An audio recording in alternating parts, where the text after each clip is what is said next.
प्रभाकर सिंह जी ने, सांसद जी ने काफी कुछ बातें कही हैं। 3-4 इसमें आपत्ति के बिंदु हैं इस ट्रेड की। सबसे पहली बात तो ये कि पहले भारत के ऊपर जो यहाँ का सामान अमेरिका जाता था उस पर 2.9% टैक्स अमेरिका हमसे लेता था। उसको बढ़ा के उसने 25 कर दिया, अब घटा के 18 कर दिया। हम कह रहे हैं लड्डू बांटो।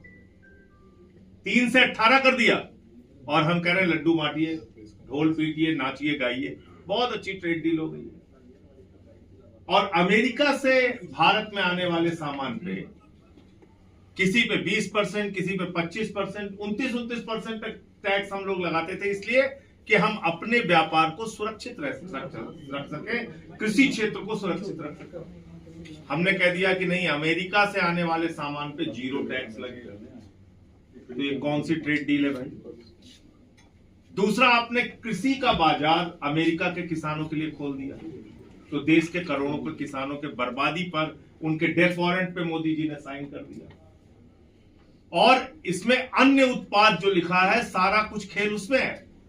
कुछ तो लिख दिया उन्होंने, फल आएगा, डीडीजी आएगा, तमाम और चीजें उसमें लिख दिया, लेकिन सोयाबीन का तेल आएगा, लेकिन उसमें लास्ट में लिख दिया अन्य उत्पाद।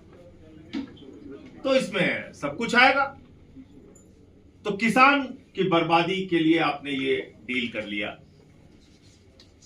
जो सबसे गंभीर बात है कि अमेरिका कह रहा है रूस से तेल नहीं खरीदोगे। रूस हमारा परंपरागत मित्र है और हम कह रहे हैं जी हुजूर, हम नहीं खरीदेंगे। वाणिज्य मंत्री से पूछिए, हकलाने लगते हैं। विदेश मंत्री से पूछिए, वो हकलाने लगते हैं, कहते हैं हमें नहीं पता, आप जाके विदेश मंत्री से पूछिए। विदेश मंत्री ने वाणिज्य मंत्री से पूछिए। आपने देश का मजाक बना रखा है। आप रसिया से 40 महीने जो तेल खरीदे हैं उसका आंकड़ा निकल गया, 1,53,000 करोड़ रुपए की बचत हिंदुस्तान को ही है।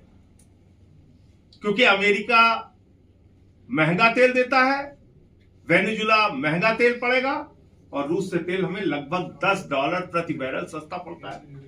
और वो अमाउंट होता है 40 महीने में 1,53,000 करोड़ रुपए की बचत हुई है हिंदुस्तान की। तो आप हिंदुस्तान की जनता को कह रहे हो महंगा तेल खरीदो, 60,000 70,000 करोड़ का घाटा हर साल भुगतो, ये आप कह रहे हैं।